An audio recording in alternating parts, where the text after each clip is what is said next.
Dasar pencuri. Uang untuk tahlilan kakekmu pun kalian sikat. Nenek Hartini yang berusia 70 tahun itu menyebar-nyebarkan garam kasar sambil mengusir cucu kembarnya. Anak-anak berusia 13 tahun itu tak bisa berkata apa-apa. Bahkan saat dipukuli, saat diusir ke tengah hujan, mereka tetap bungkam. Tapi ada yang aneh. Tangan mereka bukan tangan anak SD biasa. Telapaknya kapalan dan jari-jarinya penuh dengan plester luka. Di sekolah, mereka sering tertidur pulas seolah pingsan, dan sepulang sekolah, mereka diam-diam pergi ke suatu tempat. Apa yang sebenarnya terjadi pada si kembar berusia 13 tahun itu, dan kebenaran memilukan apa yang akan dihadapi sang nenek? Angin musim kemarau menyapu lorong-lorong pasar tradisional yang berdebu. Daun-daun kering berdesir di bawah kaki dan suara para pedagang yang bersahutan terdengar samar-samar. Hartini berhenti di depan sebuah apotek kecil, menegakkan punggungnya sambil meringis. Rasa sakit yang menjalar di tulang punggungnya terasa begitu nyeri seolah hendak mematahkan pinggangnya menjadi dua. Sebutir obat pereda nyeri biasanya bisa membuatnya bertahan selama beberapa jam. Hartini merogoh dompetnya yang sudah usang. Seketika, jantungnya terasa mencelos. Uang Rp50.000 yang pagi tadi ia ambil dari laci dan masukkan ke dompet, lenyap tanpa jejak. Uang itu adalah uang untuk membeli obat dan sisa untuk membeli tahu di pasar. Dengan tangan gemetar, Hartini mengobrak-abrik isi dompetnya. Semua kantong ia periksa, setiap sudut tasnya ia raba. Yang ia temukan hanyalah debu dan beberapa struk belanja yang sudah lecek. Lembaran uang berwarna biru itu tak terlihat dimanapun. Uang ini. Uang hasil kerja kerasku, gumam Hartini, menatap dompetnya yang kosong. Kemarin, ia jongkok di belakang sebuah warung Tegal selama 4 jam, merendam tangannya di air dingin. Ia tak henti-hentinya mencuci piring di dalam bak penuh air berminyak. Karena tak mau mengeluarkan uang untuk membeli sarung tangan karet, ia mencuci dengan tangan kosong hingga buku-buku jarinya memerah, pecah-pecah, dan terasa perih seperti terkena radang dingin. Sambil menahan perih melihat darah merembes dari punggung tangannya yang pecah-pecah, ia menerima upah Rp50.000 itu. Beratnya nilai uang itu dibuktikan oleh buku-buku jari Hartini. Astaga! Betapa pikunnya aku ini. Apa mungkin tertinggal di rumah? Tanpa sempat membeli obat, Hartini bergegas pulang dengan perasaan cemas. Jantungnya berdebar kencang setiap kali ia berbelok di gang sempit. Semoga ada di rumah, semoga aku hanya salah ingat. Doanya berulang kali, semakin cepat langkahnya, semakin menjadi pula nyeri di pinggangnya, tapi Hartini mengertakkan gigi dan mempercepat jalannya. Begitu membuka pintu rumah petaknya, bau apek dan alkohol yang menyengat langsung menusuk hidungnya. Rumah terasa dingin karena tak ada ventilasi yang baik, bahkan napasnya sampai terlihat mengepul. Cat dindingnya mengelupas di sana-sini, dan sudut-sudut tikar plastiknya sudah usang hingga memperlihatkan lantai semen di bawahnya. Di tengah ruangan, Bambang, putranya, sedang tidur pulas berselimut sarung. Melihat putranya mendengkur di siang bolong, Hartini hanya bisa menghela napas.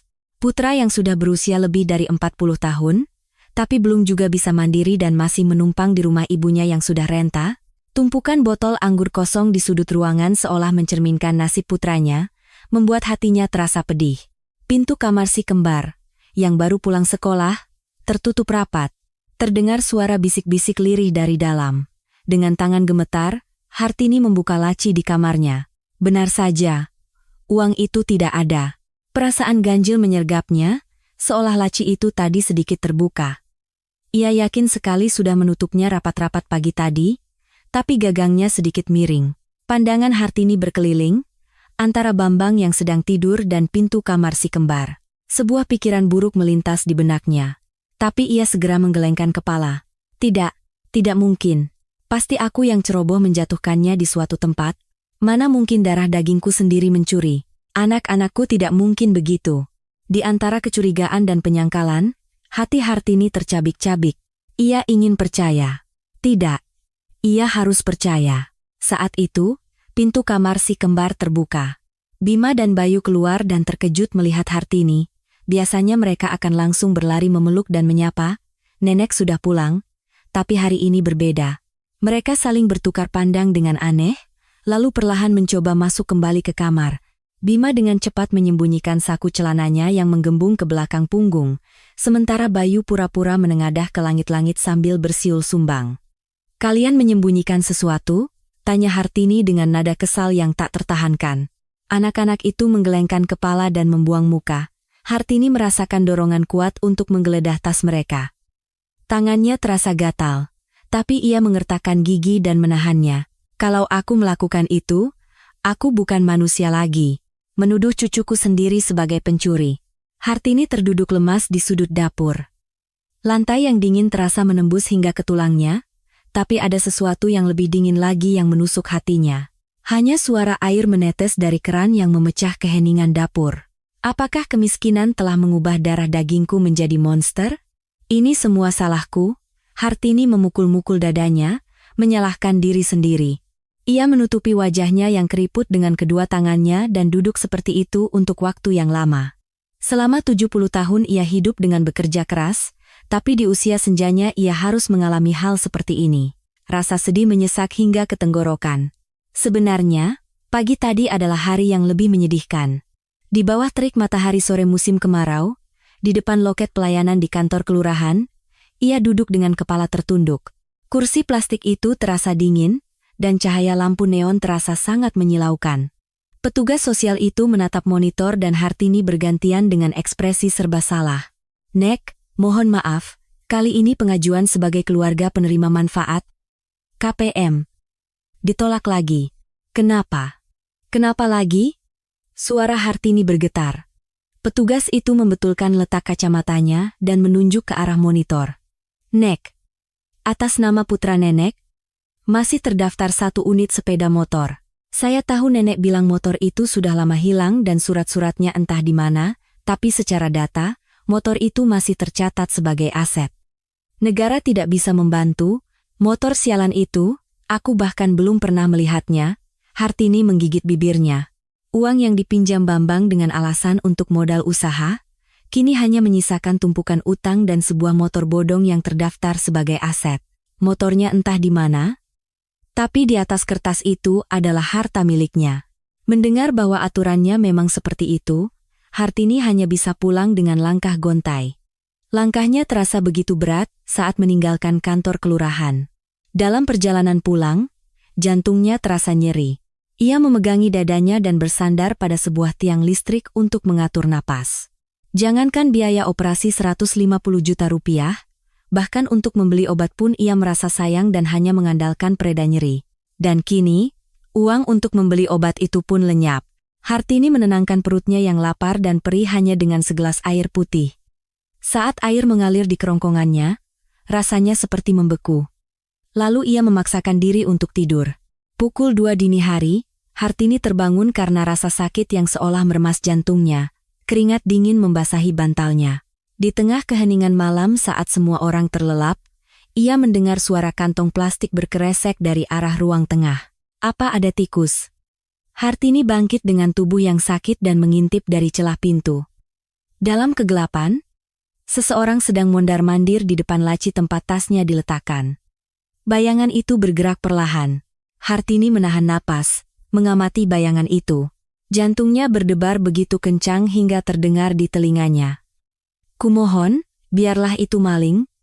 Biarlah itu orang asing," pintanya dalam hati. Cahaya bulan menyelinap masuk melalui jendela. Siluet yang terpantul dalam cahaya remang-remang itu adalah milik Bambang. Pundaknya yang bungkuk, rambutnya yang acak-acakan, tidak salah lagi. Saat bayangan itu menyentuh dompet Hartini, terdengar suara gesekan pelan. Suara lembaran uang yang digesek. Hartini ingin memastikannya. Ia ingin berlari keluar dan menangkap pergelangan tangannya. Tapi ia takut akan hancur jika mengetahui kebenarannya. Jadi ia tak berani membuka pintu. Ia membekap mulutnya dengan kedua tangan, dan tubuhnya bergetar tanpa suara. Air mata mengalir di pipinya yang keriput. Setelah bayangan itu lenyap, Hartini terjaga sepanjang malam. Ia menatap nanar noda di langit-langit, sambil berpikir, siapa lagi di rumah ini yang mungkin mengambil uang dari dompetku? Hari mulai terang. Sinar matahari pagi yang pucat menembus celah jendela. Hartini memeriksa dompetnya lagi. Kali ini, beberapa koin receh yang tersisa pun ikut lenyap, Dompet itu benar-benar kosong. Bagian dalam dompet itu terlihat melompong. Tatapan Hartini menjadi dingin, pandangan putus asa itu tertuju pada kamar putranya dan kamar cucu-cucunya. Ujung jarinya bergetar. Apa yang sebenarnya terjadi di dalam rumah kecil yang usang ini? Kebenaran yang akan segera dihadapi Hartini bukanlah sekadar masalah hilangnya uang Rp50.000. Keesokan paginya, Hartini terbangun dengan tenggorokan yang terasa kering. Mulutnya begitu kering hingga lidahnya terasa menempel di langit-langit. Seperti biasa, ia meraba-raba samping bantal untuk memeriksa jam, tapi tidak ada apa-apa. Semalam ia yakin meletakkan ponselnya di samping kepala, tapi yang ia rasakan hanyalah lantai yang dingin. Hartini menyingkap selimut dan memeriksa bawah bantal, tapi sia-sia, ia berjalan melewati ruang tengah menuju dapur. Saat membuka pintu kulkas untuk mengambil air minum, napas Hartini tercekat. Di samping wadah sambal, ponselnya tergeletak dengan rapi. Hartini terperanjat dan meraih ponsel itu. Rasa dingin dari benda itu menjalar ke telapak tangannya. Rasa dingin itu seolah merambat hingga ke kepalanya. Rasanya seperti ada bagian dari otaknya yang kosong. Kapan aku meletakkannya di sini? Keringat dingin mengalir di punggungnya. Sekuat apapun ia mencoba mengingat, ia sama sekali tidak bisa. Akhir-akhir ini ia sering meletakkan remote TV di kulkas atau lupa mematikan kompor saat pergi keluar, tapi belum pernah ingatannya terputus sama sekali seperti ini. Ketakutan bahwa kewarasannya yang telah menopangnya selama 70 tahun kini runtuh seperti istana pasir, menyergapnya. Terdengar suara berisik dari dapur. Merasakan jantungnya berdebar tak karuan, ia membalikkan badannya yang terasa berat. Bambang, putranya yang semalam mabuk, sedang merebus mie instan. Melihat wajahnya yang bengkak sambil menyeruput kuah mie, amarah Hartini memuncak. Bau mie instan dan alkohol bercampur aduk menusuk hidungnya. Di wastafel, 3 botol anggur kosong sisa semalam tergeletak. Bambang tidak menghindari tatapan Hartini dan dengan santainya mengulurkan tangan. Bu, minta ongkos. Hari ini mau cari kerja. Kasih 10.000 saja. Hartini tertawa sinis. Tak habis pikir. Ia menggenggam erat ponsel dingin di tangannya. Buku-buku jarinya memutih.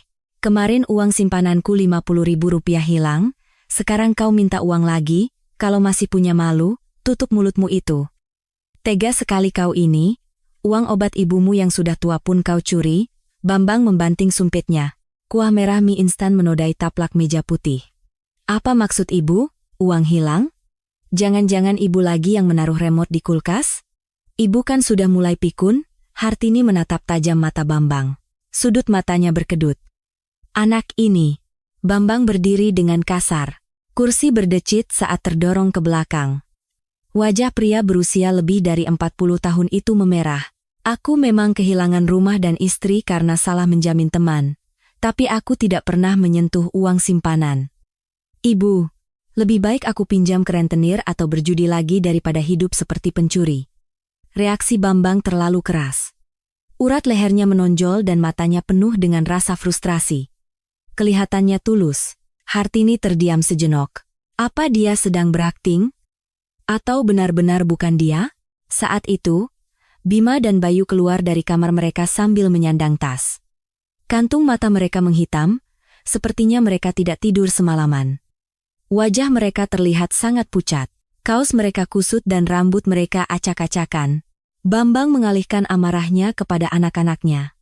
Hei, kalian? Apa kalian mengambil uang dari dompet nenek? Anak-anak zaman sekarang sering mencuri dari dompet orang tua untuk main di warnet.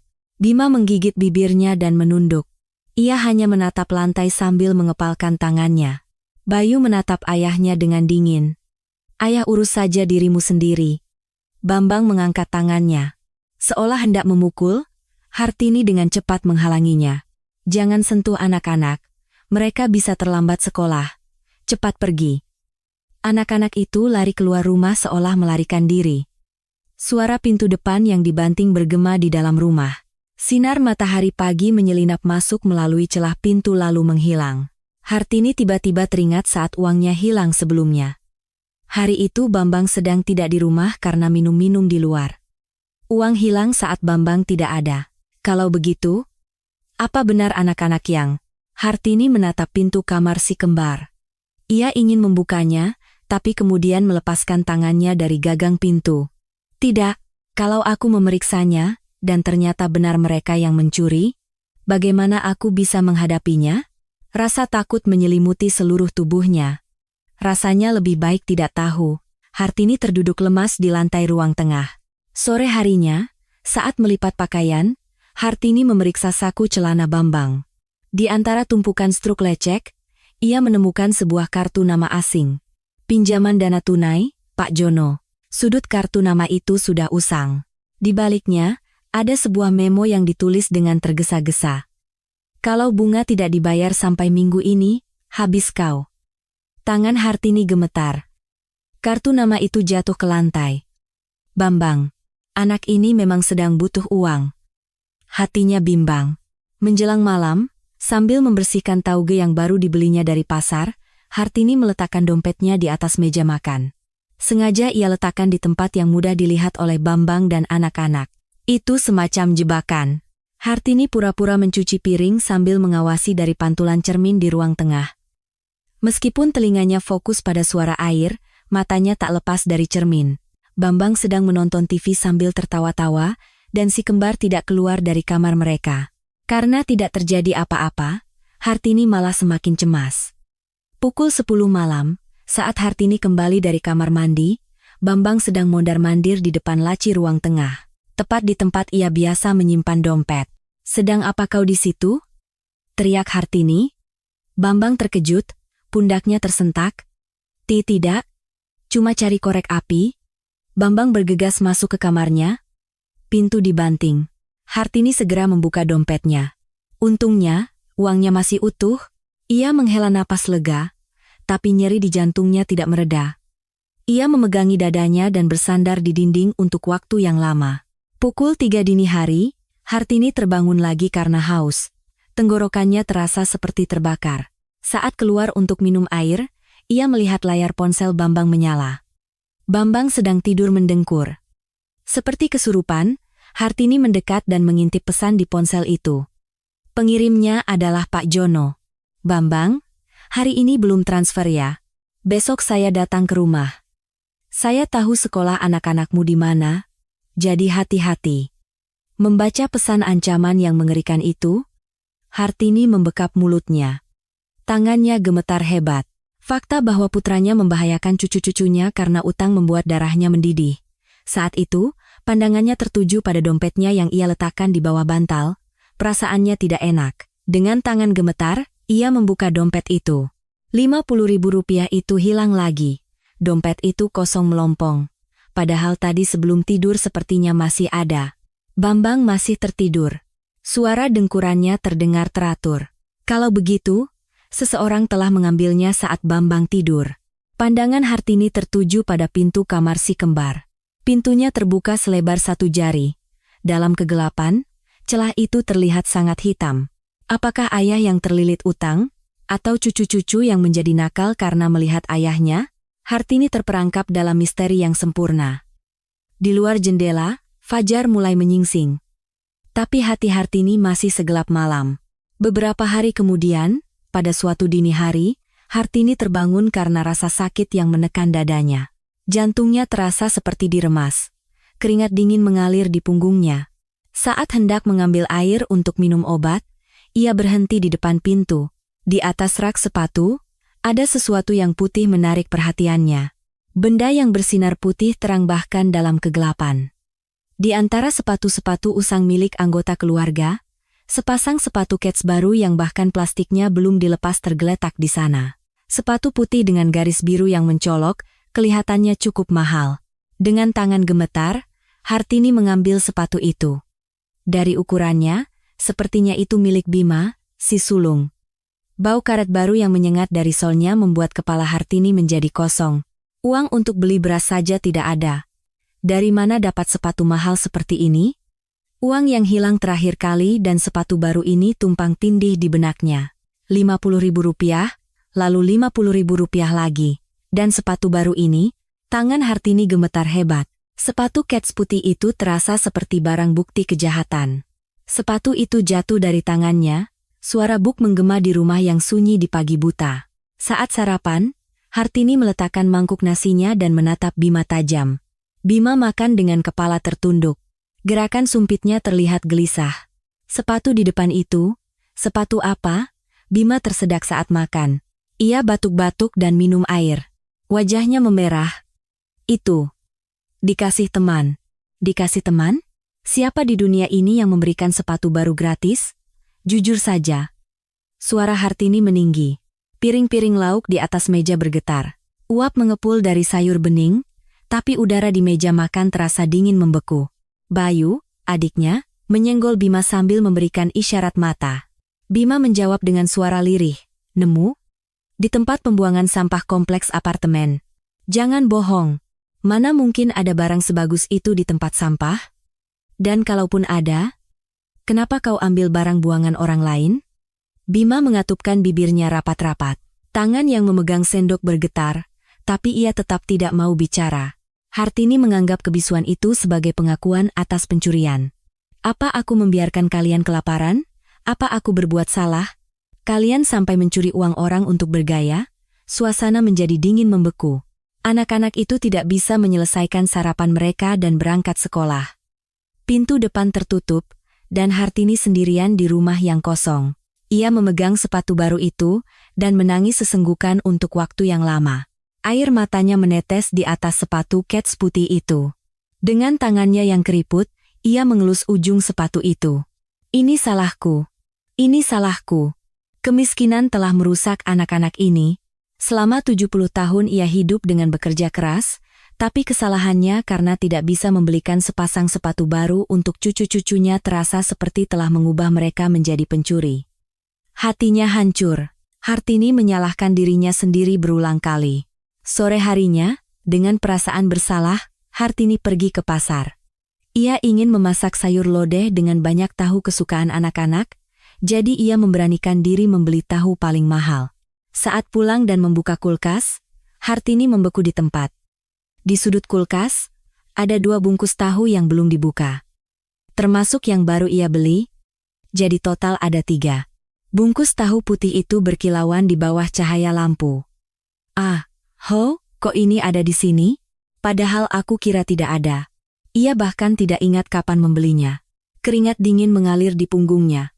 Apa aku benar-benar sudah gila? Menjelang sore, Bima pulang.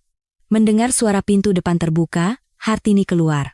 Tapi sepatu kets yang dipakai pagi tadi sudah penuh dengan lumpur. Dari ujung depan hingga tumit, semuanya berlumuran tanah. Baru pulang sekolah kok sepatunya jadi begini? Seru Hartini kaget. Bima menjawab dengan kepala tertunduk. Suaranya lirih. Tadi main bola. Hartini mengambil sapu lidi dari dapur. Ia memukul punggung Bima. Bima meringkuk. Bohong. Hari ini hujan seharian? Main bola apa? Kalian bergaul dengan teman-teman nakal? Mencuri barang orang, ya? Sekarang kalian sudah benar-benar keterlaluan. Bima hanya mengulangi kata maaf sambil dipukuli. Sikapnya yang tidak membela diri sama sekali membuat Hartini semakin marah. Kenapa tidak membela diri? Kalau kau tidak bersalah, bicaralah. Tangan yang memegang sapu lidi itu kehilangan tenaga dan jatuh ke lantai. Hartini dan Bima terdiam untuk waktu yang lama. Bambang yang pulang malam itu melihat sepatu berlumpur yang diletakkan di depan pintu dan mendecakkan lidahnya. Bau alkohol tercium darinya. Sudah kubilang didik anak-anak dengan benar, Hartini berteriak pada Bambang. Suaranya serak. Apa kau ini seorang ayah? Kalau kau benar-benar menjadi ayah yang baik, apa anakmu akan seperti itu? Mendengar teriakan Hartini, Bambang membanting pintu kamarnya dan masuk. Malam itu, Hartini tidak bisa tidur dan terus gelisah.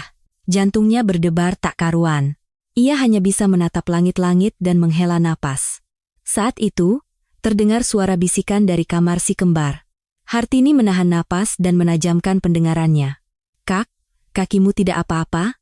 Tadi jatuh sepertinya lukanya parah. Itu suara Bayu.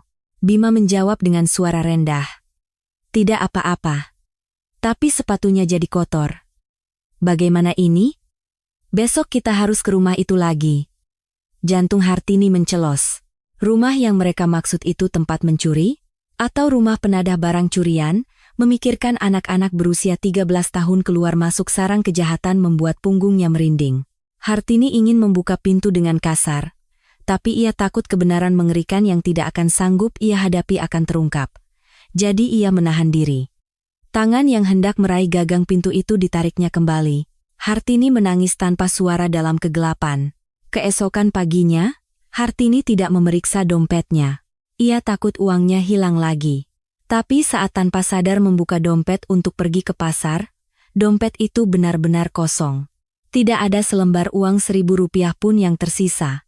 Tatapan Hartini menjadi dingin, kecurigaan kini menjadi keyakinan. Baiklah, kalau darah dagingku sendiri yang mencuri, aku sendiri yang akan menangkapnya dan mematahkan kakinya. Dengan tangan gemetar, Hartini mengenakan pakaian luarnya. Ia bertekad untuk mencari tahu di mana rumah yang dimaksud anak-anak itu hari ini juga. Beberapa hari kemudian, pada suatu sore, Hartini tidak tahan dengan demamnya dan pulang lebih awal dari warung. Sejak pagi mencuci piring, pandangannya terus kabur. Tulang-tulangnya terasa sakit dan kepalanya pusing. Meskipun tahu bahwa jika ia istirahat ia tidak akan mendapatkan uang, hari ini ia benar-benar tidak sanggup lagi.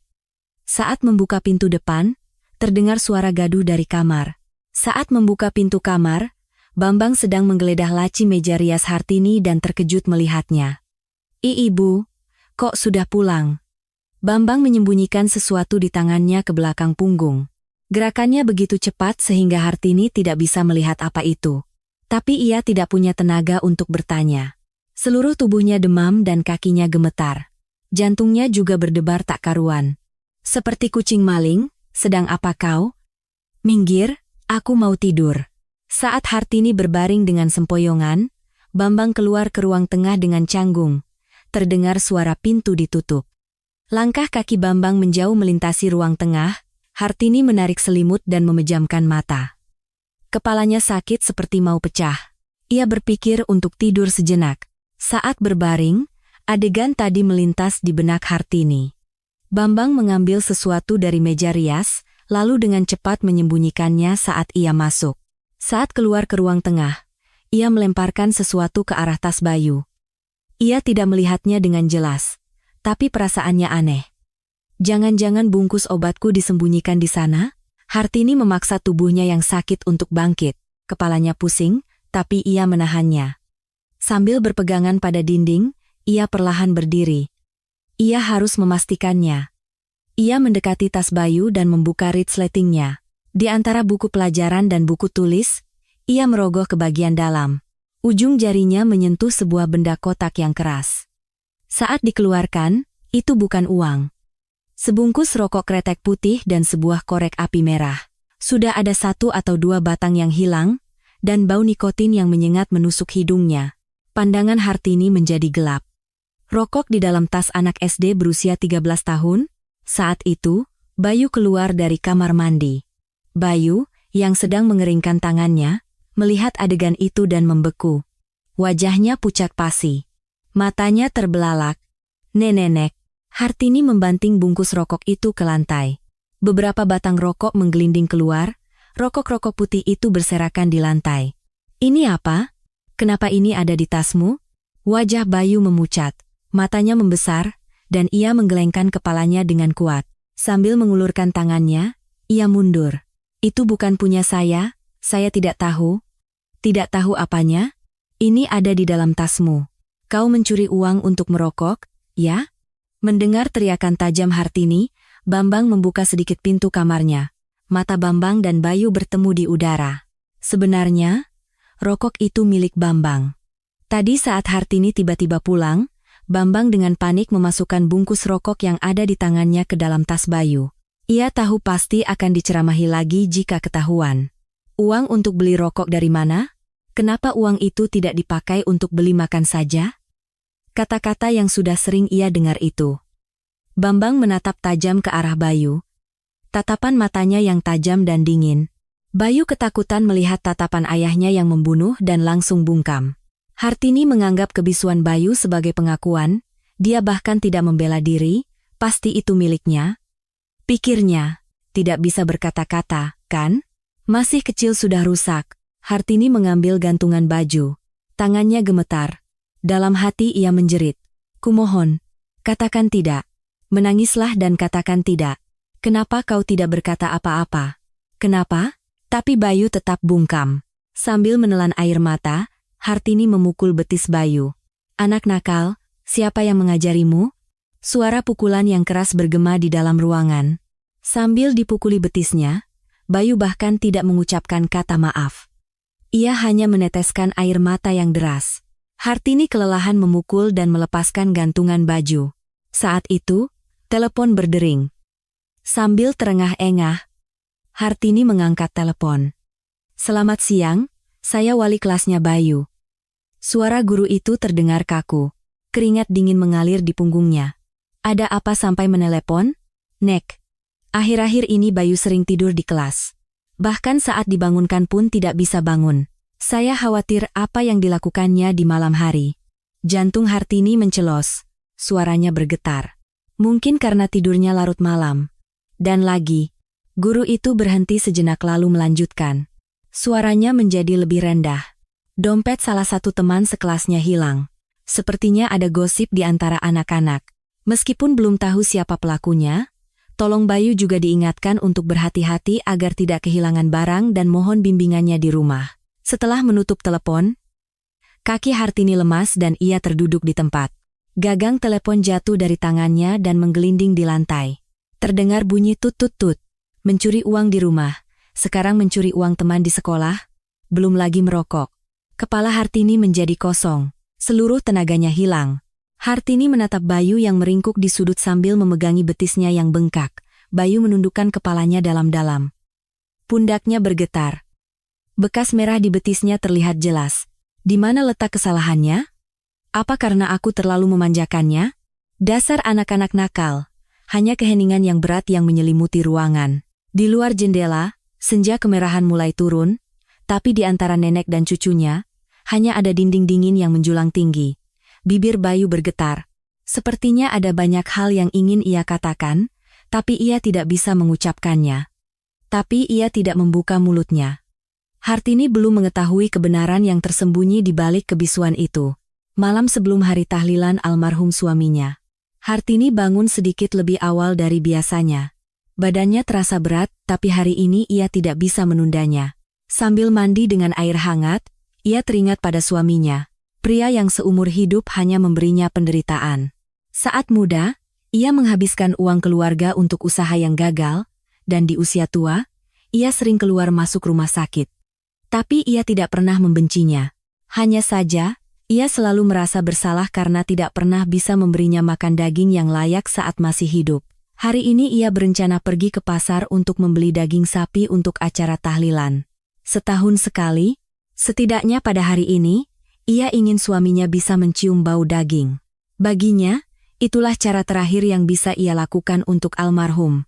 Hartini merogoh ke bagian terdalam lemari. Ia mencari uang simpanannya yang disembunyikan di dalam gulungan kaus kaki. Uang yang ia kumpulkan sedikit demi sedikit, 1.000-2.000 rupiah dari upah mencuci piring. Uang yang ia kumpulkan dengan menahan sakit di pinggang dan buku-buku jarinya. Ia menabung selama 3 bulan penuh. Tapi gulungan kaus kaki itu terasa kempes. Ia meraba-raba, tapi yang ia temukan hanyalah kaus kaki usang. Uangnya tidak ada. Hartini mengobrak-abrik seluruh lemari. Ia mengibaskan selimut, mengeluarkan semua pakaian. Ia memeriksa setiap sudut laci, di bawah bantal, bahkan di dalam sarung. Yang ada hanyalah debu, uang itu lenyap tanpa jejak. Tidak, Pak. Ini uang untuk membeli daging untukmu. Tangan Hartini gemetar hebat. Lututnya lemas dan ia terduduk di tempat. Detak jantungnya yang tidak teratur terdengar hingga ke telinganya. Pandangannya kabur. Ia merasa bersalah pada almarhum suaminya. Ia merasa dirinya begitu menyedihkan hingga air mata membasahi pipinya. Saat itu, terdengar suara pintu depan terbuka. Si kembar yang pulang terlambat masuk. Bima dan Bayu mengenakan pakaian yang penuh dengan tanah. Lutut celana mereka kotor, dan sepatu mereka penuh dengan lumpur. Bahkan di bawah kuku mereka ada tanah. Seolah-olah mereka baru saja menggali tanah. Seketika, potongan-potongan teka-teki di kepala Hartini tersusun. Sepatu kets baru. Rokok di dalam tas Bayu, dan uang 50.000 rupiah yang hilang. Anak-anak ini mencuri uang untuk keluyuran di luar, sampai berguling-guling di lumpur. Kesabarannya habis. Hartini berlari ke dapur. Ia mengambil sebuah baskom berisi garam kasar. Tangannya gemetar. Dasar pencuri. Apa kalian ini manusia? Uang untuk tahlilan kakekmu pun kalian curi. Ia melemparkan garam ke arah anak-anak yang tidak mengerti apa-apa. Butiran garam putih itu menghujani kepala dan pundak mereka. Seolah mengusir bala, mengusir setan, ia terus melemparkan garam. Garam menempel di pakaian mereka, dan berserakan di lantai. Pergi, pergi dari rumahku. Bima yang terkejut mencoba memegangnya. Matanya terbelalak. Dengan tangannya yang kotor, ia memegang ujung baju Hartini. Nenek, kenapa? Kami salah apa? Tapi Hartini mendorong anak-anak itu. Dengan sekuat tenaga, tangannya yang keriput mendorong mereka. Uang itu. Uang apa kalian tahu? Itu uang untuk membeli daging kakek kalian. Uang yang kukumpulkan selama 3 bulan. Bayu hanya diam. Air mata yang deras menetes di pipinya.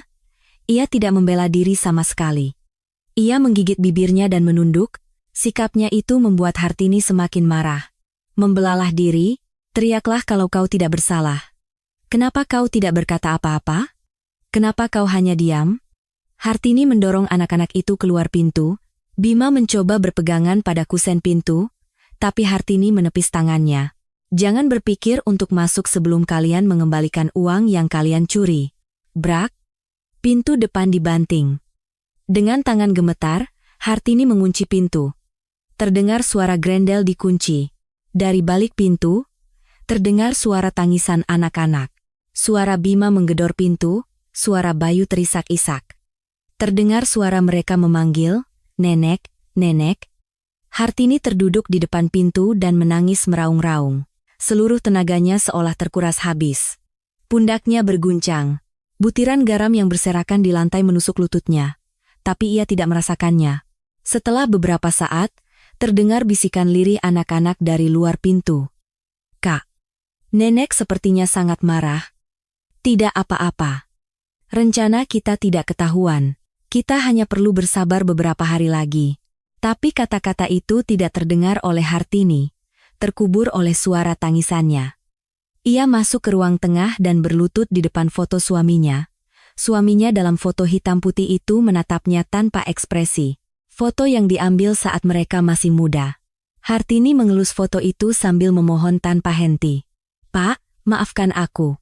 Aku banyak dosa. Tahun ini aku tidak bisa menyajikan daging di acara tahlilanmu." Air matanya menetes di atas bingkai foto. Pukul 9 malam, terdengar suara hujan dari luar jendela.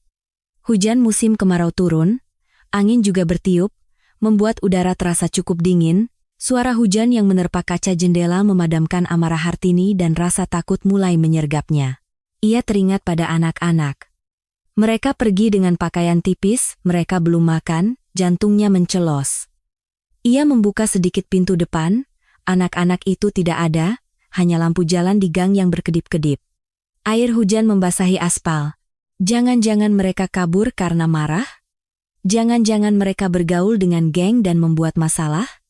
Berbagai pikiran menakutkan berkecamuk di benaknya. Hartini mengambil payung usang dan keluar. Hujan semakin deras. "Bima. Bayu." Teriaknya sekuat tenaga. Tidak ada jawaban. Ia menyusuri gang sempit mencari anak-anak itu, sepatu usang Hartini basah kuyup, dan air hujan yang dingin meresap di antara jari-jari kakinya. "Bima, Bayu, nenek yang salah, keluarlah." Air hujan yang dingin membasuh air mata panas Hartini. Ia tidak bisa membedakan mana air mata dan mana air hujan. Air yang mengalir di pipinya menetes dari ujung dagunya. "Aku sudah gila. Aku sudah pikun.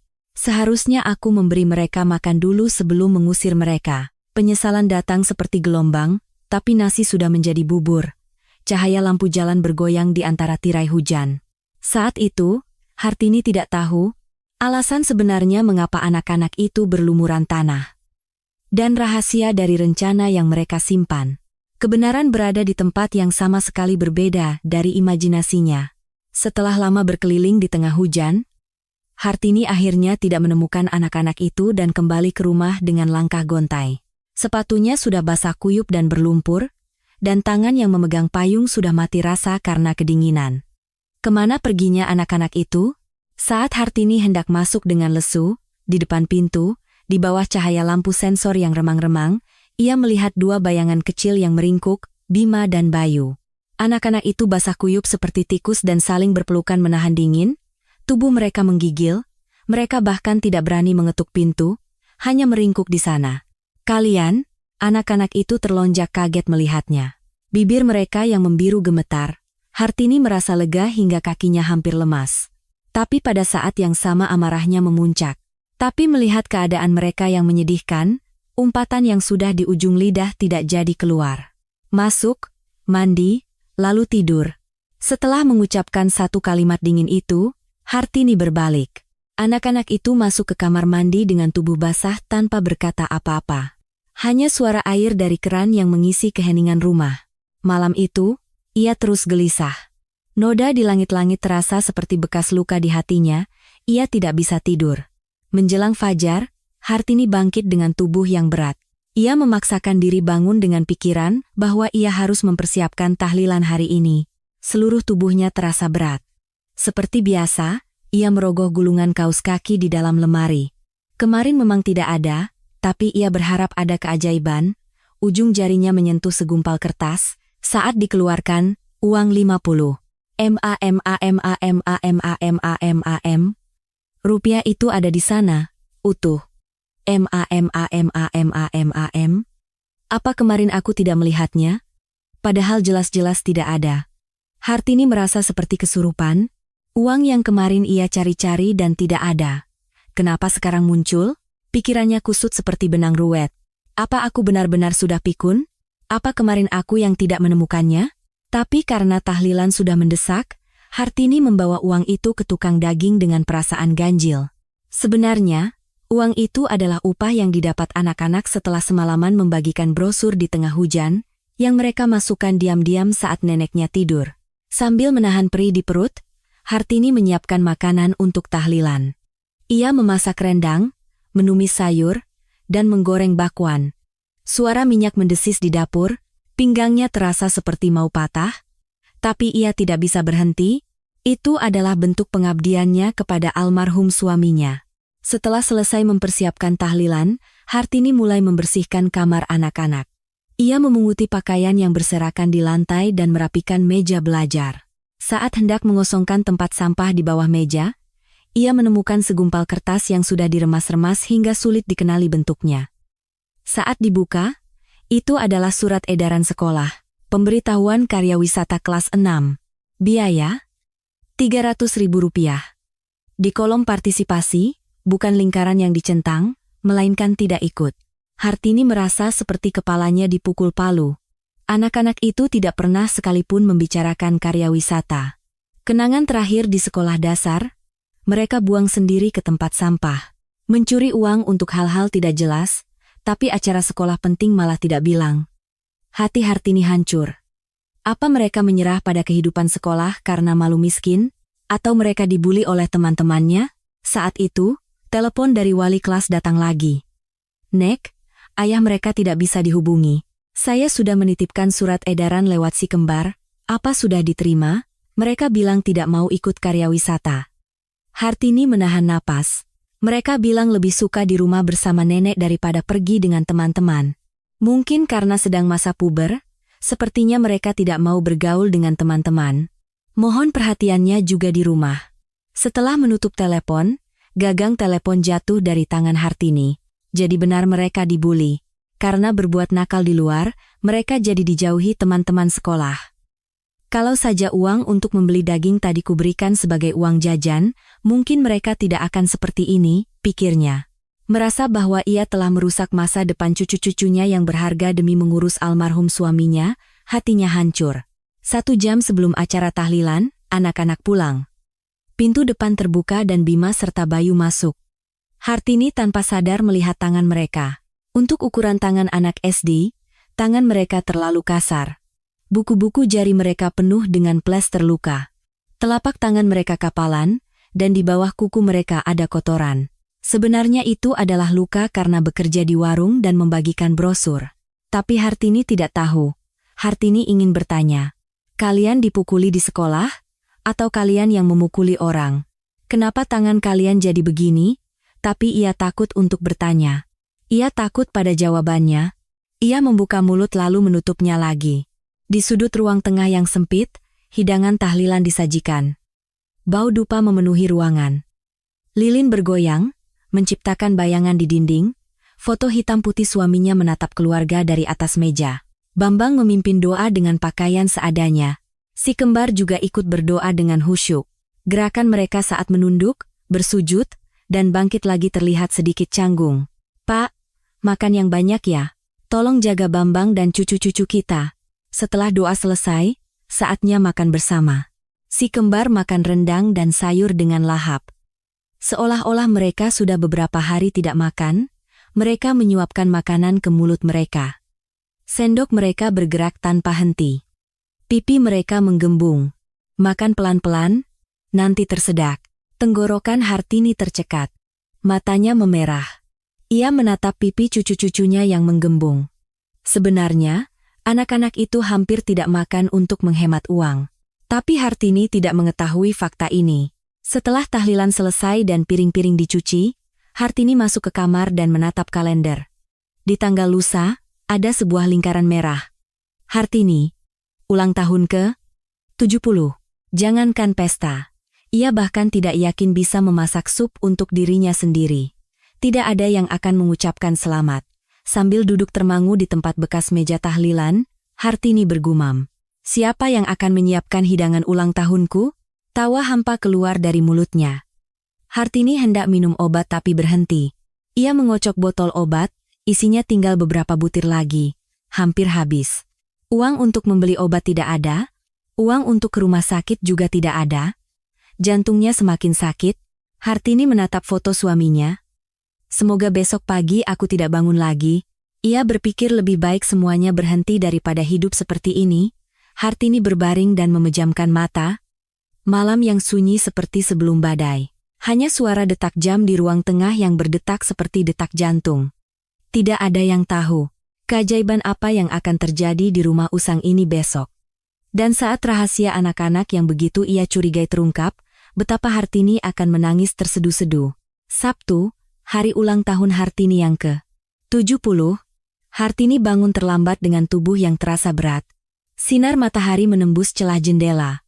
Terdengar suara kicauan burung, pagi yang damai, tapi hati Hartini terasa berat. Hari ini ulang tahunku, pikiran itu membuatnya sedih. Hidup selama 70 tahun, tapi tidak ada satu orang pun yang mengucapkan selamat. Saat hendak keluar, pemandangan di ruang tengah berbeda dari biasanya. Di atas meja makan, ada sebuah hidangan yang ditata seadanya. Di atas sebuah piring, ada sebuah kue yang terbuat dari tumpukan biskuit. 7. 8 lapis biskuit ditumpuk seperti menara, dan di atasnya ada lilin angka 70. Di dalam panci, ada sayur bening yang dimasak seadanya hingga kuahnya hampir habis, masih mengepulkan uap. Tapi keterampilan yang kikuk itu menusuk hati Hartini. Pintu kamar terbuka dan si kembar keluar dengan malu-malu. Bima dan Bayu berdiri dengan canggung. Tangan mereka disatukan di depan, dan kepala mereka sedikit tertunduk. Nenek, selamat ulang tahun, kata Bima dengan suara lirih. Bayu ikut menundukkan kepala. Hartini berdiri termangu. Ia tidak bisa berkata-kata. Saat itu, 2 amplop putih tebal di atas meja menarik perhatiannya. Dengan tangan gemetar, Hartini mengambil amplop itu. Saat membukanya, lembaran uang 1.000-an, 5.000-an, dan 10.000-an yang lecek berhamburan keluar. Uang-uang kusut itu berserakan di atas meja. Dan di antaranya, 2 lembar surat dengan tulisan tangan yang tidak rapi melayang jatuh ke lantai. Hartini mengambil surat itu dengan tangan gemetar. Surat pertama dari Bima. Nenek, ini untuk biaya operasi. Memang masih kurang banyak, tapi aku akan bekerja lebih keras lagi. Kumohon, lakukan operasi dan hiduplah sehat bersama kami untuk waktu yang lama. Dari Bima. Surat kedua dari Bayu. Nenek, selamat ulang tahun. Setelah operasi jantung, kita jalan-jalan ya. Kita hidup bersama sampai 100 tahun. Jangan sakit ya. Aku sayang nenek. Dari Bayu. Tangan Hartini gemetar hebat. Sekilas saja, uang itu jumlahnya ratusan ribu rupiah. Ini uang apa? Kalian benar-benar mencurinya? Suara Hartini bergetar. Bahkan setelah membaca surat itu, ia tidak bisa percaya. Tidak, itu adalah ketakutan karena tidak ingin percaya. Dari mana anak-anak kecil ini mendapatkan uang sebanyak ini? Bayu menggelengkan kepalanya dengan kuat sambil menangis. Bukan, Nek.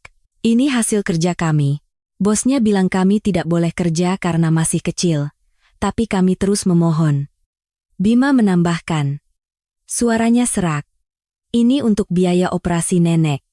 Kita butuh 150 juta. Tapi masih kurang banyak. Maafkan kami. Hartini merasa seperti kepalanya dipukul benda keras. Kakinya lemas. Biaya operasi. Bagaimana kalian tahu? Anak-anak itu mengaku. Bima mulai bicara. Dokter di rumah sakit bilang, jantung nenek itu seperti lilin. Kalau kaget sedikit saja, bisa langsung padam. Kami takut nenek akan pingsan kalau tahu kami bekerja. Jadi kami berencana mengumpulkan uang untuk biaya operasi dan memberikannya sebagai kejutan di hari ulang tahun nenek. Bayu menambahkan, bahkan saat nenek marah, kami tidak bisa bilang. Kami takut nenek akan melarang kami. Jadi, kami diam saja saat dipukuli.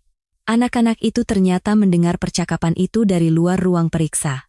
Mereka mati-matian menjaga rahasia itu karena takut neneknya akan terkejut dan pingsan. Karena itu, mereka bangun pukul 5 pagi untuk mengantar koran, sepulang sekolah membagikan brosur, dan di akhir pekan membersihkan warung. Tangan mereka pecah-pecah, lutut mereka lecet, dan di malam hari mereka tertidur pulas. Alasan mengapa mereka mengantuk di kelas, tangan mereka menjadi kasar, dan pakaian mereka berlumuran tanah, semuanya menjadi jelas. Lalu, uang yang hilang dari dompetku, apa kalian yang mengambilnya lalu mengembalikannya? Mata anak-anak itu terbelalak. Kami tidak pernah menyentuh uang nenek, justru kami ingin diam-diam memasukkan uang hasil kerja kami ke dompet nenek. Seketika, sebuah ingatan seperti kilat melintas di benak Hartini. Ingatan tentang beberapa hari yang lalu saat ia merasa cemas akan kehilangan uang, lalu ia menyobek ujung tikar dan memasukkan uang ke dalamnya. Ingatan saat ia mengubur uang di dalam wadah beras. Ingatan saat ia menjahit uang di dalam bantal. Dan ia benar-benar melupakan semuanya. Seperti kesurupan, Hartini mendekati kamarnya. Dengan tangan gemetar, ia menyobek ujung tikar. Di bawahnya, ada segumpal uang kertas yang terlipat. Ia mengaduk-aduk wadah beras. Dari sela-sela beras, segepok uang yang dibungkus plastik berhamburan keluar. Di lantai, uang hasil kerja keras anak-anak, surat, dan uang yang ia sembunyikan karena curiga, semuanya tercampur aduk. Uang-uang kusut itu berserakan di lantai, jadi, akulah pelakunya. Dan aku tidak menyadarinya. Hartini memukul-mukul lantai dan menangis meraung-raung. Punggung tangannya memerah, tapi ia tidak bisa berhenti. Aku sudah gila, aku sudah gila. Aku menuduh anak-anak yang ingin menyelamatkan nyawaku sebagai pencuri. Uang ini, uang hasil kerja keras mereka. Hartini menggenggam uang-uang yang berserakan di lantai, uang hasil cucuran keringat anak-anaknya. Mendengar tangisan Hartini, anak-anak itu berlari dan memeluknya. Nenek, jangan menangis, kami yang salah. Seharusnya kami bilang dari awal. Tidak. Kalian tidak salah apa-apa. Ini salah nenekmu yang bodoh ini. Hartini menyingkap ujung celana Bayu. Bekas memar kebiruan masih terlihat di betisnya. Bekas pukulan gantungan bajunya. Hartini membenamkan wajahnya di bekas luka itu dan menangis tanpa henti. Bagaimana ini? Bagaimana ini? Ketiga orang itu saling berpelukan dan menangis terseduh-seduh. Di dalam ruangan, bau lilin dari kue biskuit dan bau sayur bening bercampur aduk. Dari celah pintu, ada seseorang yang menyaksikan semua itu. Bambang. Bambang melihat isi surat dari anak-anaknya yang tergeletak di lantai. Ia bahkan tidak bisa bernapas, membeku sambil memegang gagang pintu. Fakta bahwa ibunya menyembunyikan uang karena gejala pikun. Fakta bahwa anak-anaknya yang masih kecil jauh lebih baik darinya. Rasa malu yang mendalam menyelimuti seluruh tubuhnya. Sementara ia hanya minum-minum dan menambah utang, anak-anak berusia 13 tahun itu bangun pagi-pagi untuk mencari uang. Air mata yang deras menetes dari mata Bambang. Lilin yang bergoyang mulai menerangi dengan hangat rumah usang yang penuh dengan kesalahpahaman dan luka. Itu bukan sekadar perayaan ulang tahun biasa. Itu adalah api penyembuhan yang menyatukan kembali keluarga yang nyaris hancur. Setelah tangisan mereda, keheningan canggung menyelimuti ruangan. Lilin di kue biskuit sudah padam, dan sayur bening sudah dingin. Kesalahpahaman nenek telah teratasi, tapi masih ada satu masalah yang belum terselesaikan. Insiden rokok Bayu. Rokok itu sebenarnya milik siapa? Sambil mengoleskan obat di betis Bayu yang memar, Hartini bertanya dengan hati-hati. Ujung jarinya terasa ragu. Bayu, rokok itu benar-benar bukan punyamu kan? Nenek boleh percayakan? Bibir Bayu bergetar. Sepertinya ada sesuatu yang ingin ia katakan. Tapi setelah melirik ayahnya dari celah pintu, ia menundukkan kepala. Melihat itu, hati Bambang hancur. Tangannya yang memegang gagang pintu mengeras. Saat itu, anak-anak mulai mengenakan pakaian luar mereka. Mereka mengenakan jaket usang dan hendak memakai sepatu. Nenek, kami harus pergi. Kami sudah janji akan membagikan brosur sampai hari ini. Bambang mendobrak pintu dan keluar. Terdengar suara keras. Jangan pergi. Tubuh kalian bisa rusak karena uang recehan itu. Dengan tangan gemetar, Bambang merebut tas Bayu dan menumpahkan isinya ke lantai. Dari antara buku-buku, sebungkus rokok putih dan korek api jatuh, Bambang mengambil rokok itu dan di depan Hartini dan anak-anak, ia meremasnya hingga hancur. Bu, ini punya saya. Suara Bambang bergetar. Saya mau merokok. Tapi kaget karena ibu datang, jadi saya sembunyikan di tas Bayu. Waktu itu Bayu baru pulang sekolah. Hartini tak bisa berkata-kata, bibirnya gemetar. Kau, bukankah kau bilang sudah berhenti merokok? Kau, apa kau ini seorang ayah? Menuduh anakmu sendiri. Bambang tidak menjawab. Sebaliknya, ia pergi ke dapur dan mengambil sebuah baskom berisi air. Air hangat itu beriak. Bambang berlutut di depan kaki Bayu. Pria berusia lebih dari 40 tahun berlutut di depan cucunya yang berusia 13 tahun. Hartini menatapnya dengan bingung. Bayu, buka kaus kakimu. Ayah, kenapa? Bayu bingung. Cepat. Suara Bambang tegas. Bayu terpaksa membuka kaus kakinya. Dengan tangannya yang kasar, Bambang merendam kaki Bayu di dalam baskom. Dan perlahan-lahan mulai membersihkannya. Tumit anak itu lecet karena membagikan brosur. Kapalan. Dan ada bekas luka melepuh. Di antara jari-jarinya ada biang keringat. Dan kukunya menghitam. Itu bukan kaki anak berusia 13 tahun. Itu seperti kaki seorang pekerja yang sudah bekerja puluhan tahun. Melihat kaki itu, napas Bambang tercekat. Air mata Bambang menetes ke dalam air di baskom.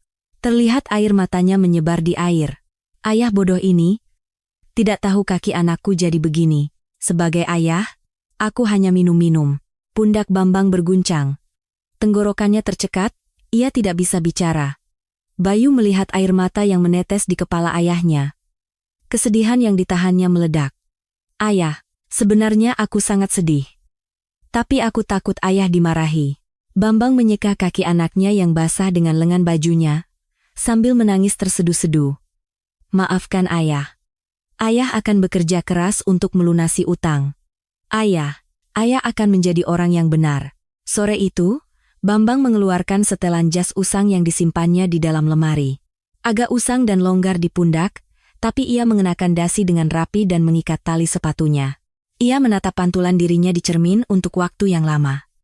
Bu, saya pergi dulu. Tatapan mata Bambang berbeda dari biasanya. Bukan mata seorang pecundang yang mabuk dan melarikan diri. Matanya berkilat tajam. Hartini baru pertama kali melihat tatapan seperti itu pada putranya setelah puluhan tahun. Tempat yang dituju Bambang adalah kantor rentenir ilegal yang selama ini menghantuinya. Selama ini ia hanya menghindar karena takut, tapi setelah melihat kaki anaknya yang penuh luka, ia sadar tidak ada lagi tempat untuk lari. Begitu membuka pintu kantor, pria-pria berwajah sangar mengelilinginya. Sudah bawa uangnya? Berani juga kau datang sendiri. Uang itu akan kulunasi meskipun harus jadi kuli bangunan. Aku akan tanda tangan kontrak.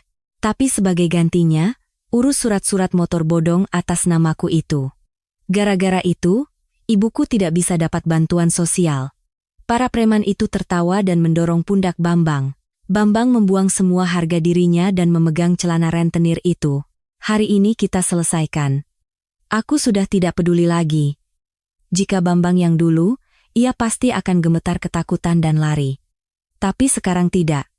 Di belakangnya ada ibu dan anak-anak yang harus ia lindungi. Rentenir yang terkejut dengan kegilaan Bambang akhirnya melemparkan sebuah dokumen. Dasar orang gila. Menjelang malam, Bambang pulang dengan bibir pecah dan pakaian sobek. Jasnya kompang-camping dan sepatunya berlumpur. Kepada Hartini yang terkejut, Bambang menyerahkan selembar kertas. Surat keterangan penghapusan data kendaraan. Bu. Besok pergi lagi ke kelurahan, ajukan lagi sebagai penerima bantuan sosial. Saya sudah menyelesaikannya. Hartini menatap kertas dan wajah Bambang bergantian, tak bisa berkata-kata, kertas di tangannya gemetar. Air mata mengalir di pipinya. Bambang, Bu, sekarang jangan menahan sakit lagi, pergilah ke rumah sakit. Beli obat sebanyak yang ibu mau. Operasi juga. Maafkan saya karena terlalu lama. Air mata mengalir dari mata Bambang. Ibu dan anak itu saling berpandangan dan menangis. Malam itu, anak-anak menempelkan plester di luka ayah mereka. Di bibirnya yang pecah, pipinya yang memar, dan sudut matanya yang sobek. Jari-jari kecil mereka bergerak dengan hati-hati. Bima mengoleskan obat antiseptik, dan Bayu menempelkan plester. Ayah sakit? Tidak. Tidak sakit sama sekali. Bambang tersenyum. Bibirnya sobek sehingga sulit untuk tersenyum, tapi ia tetap tersenyum. Ayah hebat, kata Bayu. Bima juga mengangguk. Di mata anak-anak, ayah mereka terlihat berbeda. Bambang duduk di samping anak-anaknya yang tertidur. Ia menatap wajah kedua anaknya bergantian. Wajah mereka damai. Dalam hati ia berjanji, aku tidak akan lari lagi. Ayah ini pasti akan melindungi kalian. Saat itulah seorang kepala keluarga yang sesungguhnya lahir. Cahaya bulan yang bersinar di luar jendela menyinari sepatu usang Bambang.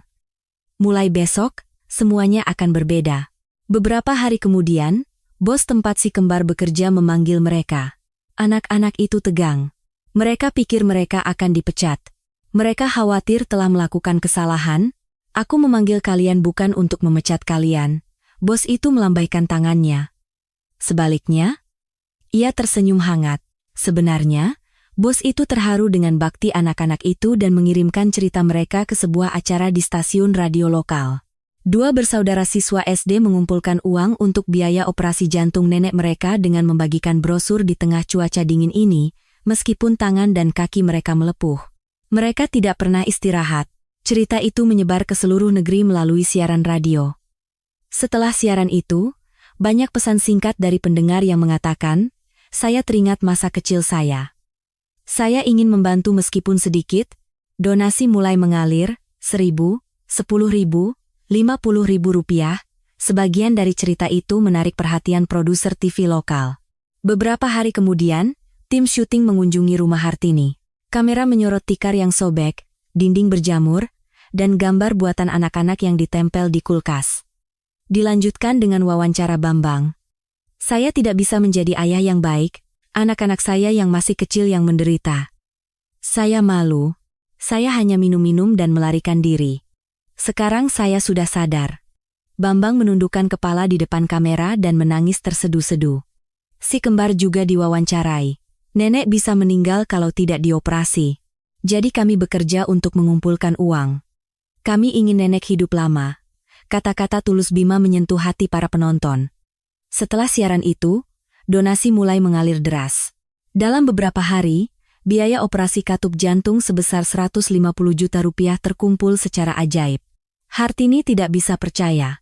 Masih ada kebaikan seperti ini di dunia.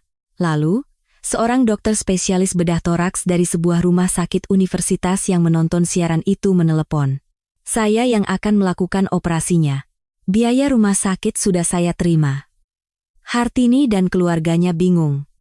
Siapa yang sudah membayar biaya rumah sakit? Ternyata, dokter itu adalah seorang siswa SMA yang 30 tahun lalu sering datang untuk makan di warung gratis tempat Hartini menjadi sukarelawan. Seorang anak laki-laki miskin yang ayahnya sudah meninggal dan ibunya sakit-sakitan, sehingga ia sering kelaparan. Hartini mencoba mengingat kembali. Ingatan tentang memberikan sebutir telur mata sapi tambahan di atas nasi anak laki-laki yang menangis kelaparan itu. Ingatan tentang menepuk punggungnya sambil berkata, "Makan yang banyak supaya bisa belajar, jadilah orang yang hebat." Dokter itu datang ke kamar rawat dan memegang tangan Hartini. Air mata menggenang di mata dokter paruh baya berjas putih itu. Tangannya gemetar. "Ibu, apa ibu masih ingat saya? Yang dulu ibu berikan telur mata sapi. Berkat ibu, saya bisa menjadi dokter. Sebutir telur mata sapi itu mengubah hidup saya. Saat saya hampir putus sekolah karena lapar, semangkuk nasi dari ibu menyelamatkan saya. Sekarang giliran saya untuk membalas budi." Hartini akhirnya melihat wajah anak laki-laki itu tumpang tindih dengan wajah dewasa di depannya. Air matanya mengalir deras. "Ya Tuhan, jadi kau anak kecil itu? Sudah sebesar ini kau sekarang." Sambil berbaring di tempat tidur rumah sakit, Hartini merasa untuk pertama kalinya bahwa hidupnya tidak sia-sia. Tumpukan piring kotor, cucian piring yang tak ada habisnya, nyeri pinggang yang setiap hari ia rasakan, semua itu tidak sia-sia. Tanggal operasi telah ditentukan. Sebelum masuk ke ruang operasi, Hartini merasa takut. Sambil berbaring di brankar, ia menatap langit-langit. "Jangan-jangan aku tidak akan bangun lagi?" Bambang menggenggam erat tangan Hartini. "Bu, saya akan berjaga di luar. Kalau malaikat maut datang, saya akan mencekiknya dan mengusirnya. Jadi tidurlah yang nyenyak." Hartini tersenyum tipis. Ternyata putranya bisa bercanda juga. Si kembar berteriak keras sampai pintu ruang operasi tertutup. "Nenek, kami sayang nenek. Semangat!" Pintu ruang operasi tertutup. Bersamaan dengan suara brak, lampu merah menyala. "Operasi." Tulisan itu bersinar. Selama operasi yang panjang, Bambang duduk di kursi di koridor dan berdoa. Doa pertama dalam hidupnya. Ia menyatukan kedua tangannya dan memejamkan mata. Ia teringat hari-hari saat ia mabuk. Hari-hari saat ia menghabiskan uang obat ibunya untuk minum. Ia menyesali semua itu. "Ambillah sisa umur saya, asalkan ibu selamat. Saya telah hidup dengan salah. Sekarang saya akan hidup dengan benar." Bima dan Bayu juga duduk di sampingnya dan ikut berdoa. Tangan anak-anak itu memegang tangan Bambang. Ketiganya diam-diam menatap lampu merah itu, 1 jam, 2 jam, 3 jam. Waktu terasa berjalan lambat. Koridor dipenuhi bau disinfektan. Setelah 8 jam operasi besar, lampu ruang operasi padam. Ketiganya serentak berdiri. Jantung mereka berdebar kencang, pintu terbuka dan dokter keluar sambil menyeka keringat. Terlihat senyum cerah di balik maskernya. Operasi berjalan dengan sangat baik. Meskipun masih perlu dipantau, ibu tidak perlu khawatir. Bambang dan si kembar bersorak kegirangan hingga koridor rumah sakit bergema. Mereka saling berpelukan dan melompat-lompat. Perawat meminta mereka untuk tenang, tapi mereka tidak mendengarnya. Air mata dan tawa bercampur aduk. Bima dan Bayu memeluk Bambang. Ketiganya berpelukan dan menangis di tengah koridor rumah sakit. Beberapa hari kemudian, Hartini dipindahkan dari ICU ke bangsal biasa. Wajahnya pucat, tapi ekspresinya tenang. Sinar matahari masuk melalui jendela kamar rawat. Cahaya hangat itu menyinari wajah Hartini. Hartini meletakkan tangannya di dadanya. Jantung yang tadinya seperti lilin, kini berdetak kencang. Duk, duk. Detak yang teratur dan kuat. Dadanya tidak terasa sesak lagi. "Astaga, aku selamat. Aku takut sekali akan mati meninggalkan anak-anakku." Hartini tertawa. Air mata juga ikut mengalir. Ia tidak pernah tahu bahwa hidup ini begitu berharga. Di TV di kamar rawat, ada berita tentang keberhasilan operasi nenek. Teks berjalan di bawah layar, mengucapkan terima kasih kepada semua donatur. Hartini memanggil Bambang. "Nak, biaya hidupku sudah dibayarkan oleh Pak Dokter, jadi donasi itu kita berikan saja kepada orang yang lebih membutuhkan." Bambang mengangguk. Matanya memerah. "Iya, Bu. Itu ide yang bagus. Uang kan sekarang ada saya. Saya yang akan bekerja untuk menghidupi keluarga." Mendengar kata-kata mantap Bambang, Hartini mengelus pipi putranya dengan tangannya yang tertancap infus. Tangannya kasar, tapi kehangatannya adalah yang terhangat di dunia. Si kembar masuk ke kamar rawat. Mereka membawa sekantong jeruk. "Nenek, kami bawakan jeruk, di depan rumah sakit harganya murah sekali." Bima mengupas jeruk dan menyuapkannya ke mulut Hartini. Rasa asam manis menyebar di mulutnya. Di luar jendela kamar rawat, salju pertama mulai turun. Butiran salju putih turun dengan lebat. Tapi salju kali ini tidak terasa dingin. Terlihat paling hangat di dunia. Hartini menatap keluar jendela dan tersenyum. Putra dan cucu-cucunya ada di sampingnya. Musim dingin baru telah dimulai. Dan bagi keluarga ini, sebuah awal yang baru juga telah tiba. Musim berganti, pada suatu hari di bulan April saat bunga-bunga sakura bermekaran, Hartini menaiki sebuah tanjakan curam, tapi napasnya tidak terengah-engah. Tanjakan yang dulu harus ia daki dengan 3 kali istirahat. Tanjakan yang ia daki sambil memegangi dada dan terengah-engah. Tapi hari ini, ia mendakinya tanpa berhenti sekalipun. Jantungnya berdetak kencang. Duk, duk. Detak yang teratur dan mantap. Ibu-ibu pemilik warung di dekat rumah menyapanya. "Bu Hartini, wajahnya cerah sekali. Lagi ada kabar baik ya?" Wajahnya berseri-seri seperti bunga. Hartini tersenyum malu-malu dan menjawab, "Mungkin karena anak saya membelikan jamu." Tenaganya jadi berlebih. Sebenarnya bukan hanya karena jamu, itu karena ketenangan batin. Kekhawatiran akan utang dan anak-anak hilang, membuat tubuh yang tadinya seberat batu kini seringan bulu. Ia bisa tidur nyenyak di malam hari dan makan dengan lahap. Saat masuk rumah, Hartini seperti biasa hendak mengangkat ujung tikar tapi berhenti sambil tersenyum. Ia tidak perlu lagi menyembunyikan uang. Tikar yang sobek sudah diganti dengan yang baru, dan dinding yang berjamur sudah dicat ulang dengan bersih. Rumah menjadi lebih terang. Ia masih meminum obat pikunnya, tapi sekarang si kembar menandai waktu minum obat di kalender dengan spidol warna-warni, merah muda, kuning, hijau. Tulisan warna-warni itu mengisi kalender. "Nenek, obat jam 8 pagi." Malam hari, pintu depan terbuka dan Bambang masuk. Pakaian kerjanya basah oleh keringat, tapi wajahnya cerah. Bau keringat jujur setelah seharian bekerja di proyek bangunan, dan bau harum 2 ekor ayam goreng di tangannya memenuhi rumah. "Bima. Bayu. Ayah pulang," suara Bambang terdengar bersemangat. Penuh percaya diri. Anak-anak berlari keluar dari kamar. Mata mereka berbinar mencium bau ayam goreng. Bambang mengeluarkan 2 pasang sepatu kets Nike dari kantong belanja.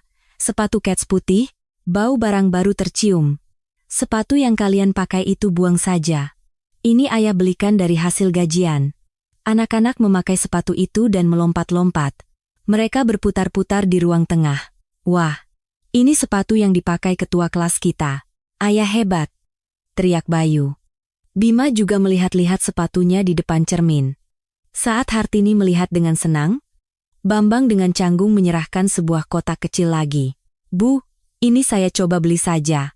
Saat dibuka, itu adalah sebuah syal musim semi dengan motif bunga berwarna merah muda. Kainnya lembut. Hartini melilitkan syal itu di lehernya dan bercermin. Lehernya yang keriput berubah menjadi taman bunga yang cerah. Astaga! Bunga mekar di leher orang tua ini. Hartini tertawa. Air mata menggenang di sudut matanya. Sabtu pagi, Bambang datang dengan sebuah mobil van putih. Mobil pinjaman dari perusahaan. Ia membunyikan klakson. "Ayo naik." Hari ini adalah hari tanpa kekhawatiran. Mobil yang membawa 4 orang itu melaju di jalan tol. Di luar jendela, terhampar sawah hijau dan ladang bunga kuning. Suara tawa anak-anak yang bercanda sambil makan di kursi belakang adalah musik terindah bagi Hartini. Setelah beberapa jam perjalanan, mereka tiba di pantai. Di depan mata Hartini, yang seumur hidup hanya mondar-mandir antara kampung dan dapur warung, terhampar cakrawala, tak berujung. Langit dan laut menyatu. Warna biru menyelimuti seluruh dunia. Ya Tuhan, airnya banyak sekali. Dadaku terasa lega. Hartini terpesona oleh suara ombak dan tak bisa berkata-kata. Ombak datang dan pergi, buih putih terbentuk, bau laut yang asin menyentuh ujung hidungnya. Burung camar terbang di langit sambil berteriak. Jadi ini yang namanya laut. Hartini terpesona oleh pemandangan yang baru pertama kali ia lihat. Anak-anak melepas sepatu mereka dan berlari ke pasir. "Nenek, cepat ke sini." Bima melambaikan tangannya. Bayu sudah bermain-main dengan ombak. Bambang menawarkan lengannya agar sepatu Hartini tidak terperosok ke dalam pasir. Bu, pegang saya erat-erat. Saya kan tongkatnya ibu. Berjalan di atas pasir sambil bersandar pada lengan kokoh putranya, ia merasa tidak ada yang perlu dikhawatirkan lagi di dunia ini. Pasir yang meresap di antara jari-jari kakinya terasa hangat. Bambang tiba-tiba berteriak ke arah laut. Ia menangkupkan kedua tangannya di mulut dan berteriak keras. Ayah, lihat kan? Aku tidak akan membuat masalah lagi. Aku juga sudah berhenti minum. Ibu, aku akan membuatnya bahagia. Lihat saja nanti, teriaknya sekuat tenaga, agar suaranya tidak tenggelam oleh suara ombak. Suaranya bergema jauh di atas laut. Hartini ikut berteriak, kata-kata yang selama ini ia pendam. Pak, aku masih hidup. Anak-anak kita yang menyelamatkanku. Cucu-cucu kita adalah anak yang paling berbakti. Anak kita juga sudah menjadi orang yang benar. Angin bertiup, membuat syal Hartini berkibar. Motif bunga merah muda itu berkibar di tiup angin. Bima dan Bayu ikut berteriak. Kakek, kami baik-baik saja. Suara keempat orang itu bergema di atas laut. Mereka meminta sepasang mahasiswa untuk memotret mereka. Pria muda itu dengan senang hati mengambil kamera. Keempatnya berfoto dengan latar belakang ombak. Bambang merangkul pundak Hartini dan si kembar berpose V di kedua sisinya. Angin meniup rambut mereka semua. Oke, saya foto ya. 1, 2, 3, senyum. Cekrek. Suara shutter berbunyi. Satu foto lagi diambil. Kali ini dengan semua orang tersenyum. Senyum cerah juga mereka di wajah keriput Hartini. Dalam perjalanan pulang. Matahari terbenam dan kegelapan turun, anak-anak kelelahan dan tertidur. Saling bersandar, napas mereka teratur. Di tangan mereka masih ada cangkang kerang. Hasil temuan di pantai. Bambang juga fokus menyetir dengan tenang. Lagu-lagu lembut mengalun dari radio. Hartini yang duduk di kursi penumpang depan melihat pantulan wajahnya di kaca spion. Kerutan karena penderitaan masih ada, tapi sorot matanya lebih jernih dari sebelumnya. Di pipinya ada bekas terbakar angin laut. Kemiskinan memang sangat dingin, tapi berkat itu aku tahu betapa hangatnya kehangatan satu sama lain, pikir Hartini dalam hati. Di luar jendela, senja mulai turun. Langit berwarna jingga, Bambang bertanya dengan suara rendah. Bu, apa ibu bahagia? Hartini menatap cucu-cucunya yang tertidur dan putranya yang gagah bergantian dan menjawab. Tentu saja bahagia. Utang bisa dilunasi. Tidak ada yang sakit, anak-anak juga ada di sampingku. Sekarang aku adalah orang terkaya di Indonesia. Bambang tersenyum tipis, Hartini juga tersenyum. Dari kursi belakang, Bayu mengigau. Nenek, aku sayang nenek, kata-kata itu keluar dalam tidurnya. Sudut mata Hartini basah. Mobil melaju di jalan yang gelap menuju rumah yang lampunya menyala hangat. Bintang-bintang mulai bermunculan satu persatu. Hartini menatap keluar jendela. Ia telah menempuh perjalanan yang panjang. Tapi akhirnya ia menemukan tempatnya. Tempat yang disebut keluarga. Di dinding tergantung sebuah foto keluarga. Foto yang diambil dengan latar belakang pantai. Dalam foto itu, semua orang tersenyum cerah. Wajah semua orang disinari matahari. Di bawah foto itu, ada sebuah bingkai kecil. Tertulis dengan tulisan tangan yang tidak rapi. Musim semi yang sebenarnya. Hartini menatap tulisan itu untuk waktu yang lama, lalu mematikan lampu dan masuk ke kamar. Di luar jendela, angin bertiup sepoi-sepoi. Sekuntum bunga sakura menempel di jendela lalu jatuh. Hartini menarik selimut dan perlahan memejamkan mata. Sekarang, hari esok yang baru bersama keluarga telah menantinya.